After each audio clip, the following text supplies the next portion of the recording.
As a producer, you start at the very beginning and you go through till the very end when the show is on, and you bring together all the different elements that make up putting on a show. We raise money to put on productions. We bring together the director, the writer, the actors, all the creative elements, the designer, and we raise the money to actually put the show on. The producer's really the focal point for everybody, so that you manage, as a producer, you manage all the other elements of the show. So the legal and the contractual and the financial management of the show comes out of the producer's office. So you have to be really good with figures, you have to be able to do budgets, you have to be able to do contracts and deal with agents, all the actors' agents and the creative team agents. The writer, normally, if he's dead, he'll have an estate. You'll have to deal with getting a license to do a play, or the adaptation rights if it's a film that you're trying to make into a play. And basically dealing with every single legal aspect of putting a show on and negotiating with a theatre. If you're an independent producer, you have to put shows on in theatres, and you have to negotiate a good deal for rent, and deal with all of the external aspects of doing a show. It's probably the most important thing about getting the money is dealing with the show when it is up and running, because you have to be able to sell tickets, and you deal with marketing people, specialist agencies for marketing and press, and you have to decide with them what the target market is for the show and how you're going to actually sell the work to the right people.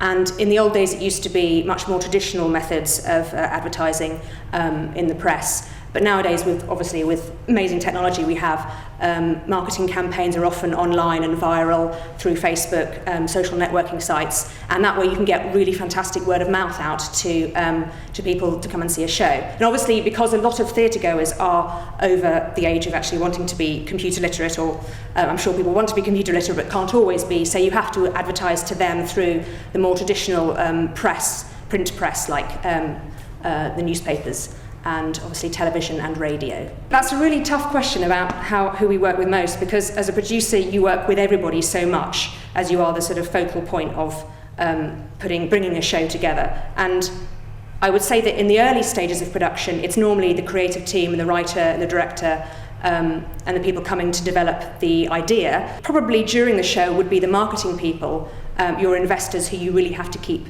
in touch with and let them know what's going on and what's happening with their money. Agents, I guess, you do have to deal with a lot of agents for all the different creative team and the actors, and you have to get very good at of negotiating with all these different people. Well, when I was first starting out, I actually was an actor, and I was in the obviously long periods of unemployment that actors have to go through. I did a lot of short-term work in offices, different production offices, and for casting directors and agents. And I got a feel of what everybody did, and that's really actually worked in my favour, knowing how everybody fits together in terms of overall production.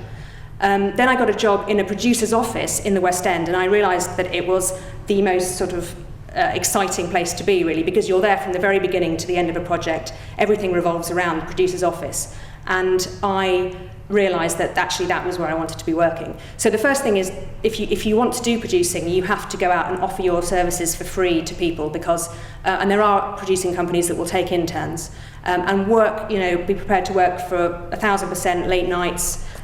You meet a lot of people and you make fantastic contacts and you get to know who's who in the theatre world. And then you can move on at the end of your internship and potentially get a paid position. And then I was an assistant producer, and I learned a lot from working with producers. And I think if you do go on a course, there are these short producing courses run in the West End. The SALT New Producers course is a really great one, because it gives you a great background in budgeting and contracts and the sort of legal side of things, which is very important, and how to look after investors and how to source investors.